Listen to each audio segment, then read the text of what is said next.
What's up, y'all? Welcome back to Blue Beauty, and it's Tamaya today speaking with you guys. And today I want to show y'all how to get into this look.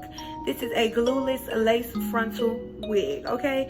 It's really not a frontal, it's like a 7x7 closure, but we gonna call it a frontal wig because it's literally from here to here.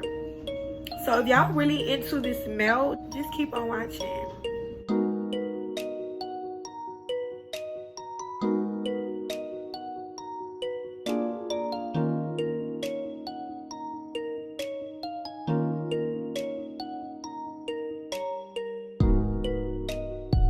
So I cut my baby hairs a little too long on this side for my liking, so I'm gonna go back.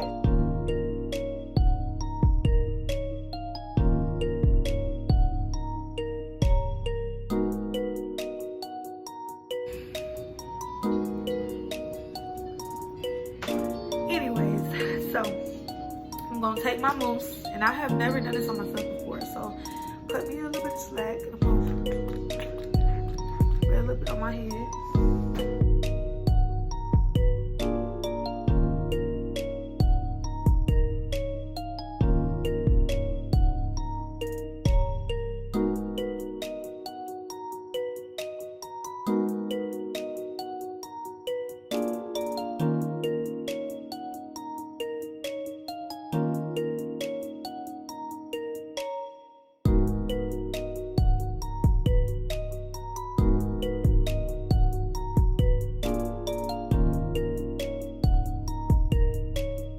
So I'm gonna wrap my hair down. I'm gonna take my Erica J and wrap my hair down.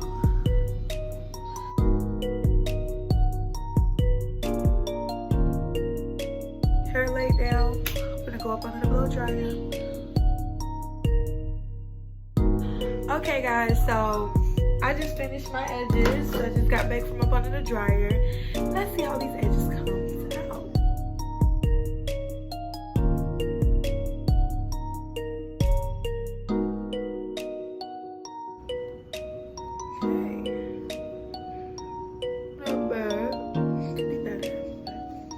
So yes, these are the finished touches. Guys, only thing that I did was I put an elastic band onto the wig because this wig is handmade, honey, by these blessed hands. And if you want one, just let me know. Anyways, yes, so this wig is handmade by me. I put my elastic band on, which flattens out my closure, and I added my Nairobi Moose and literally let the edges dry. And I sat up under my dryer for a few minutes so that my edges can dry and it can fully melt. Now you can see the lace just a little bit, but it is really a good melt for me not to have put no glue, like, period. So thank y'all for watching this video. Please be sure to like, comment, and subscribe, and let me know what y'all think down below. Blue Beauty does have many more videos coming to you guys. Good content. We are really trying our best to drop this good content because we know it's Corona time and everybody's in the house, so what better to do than watch YouTube. But yes guys, so please let me know what you guys think.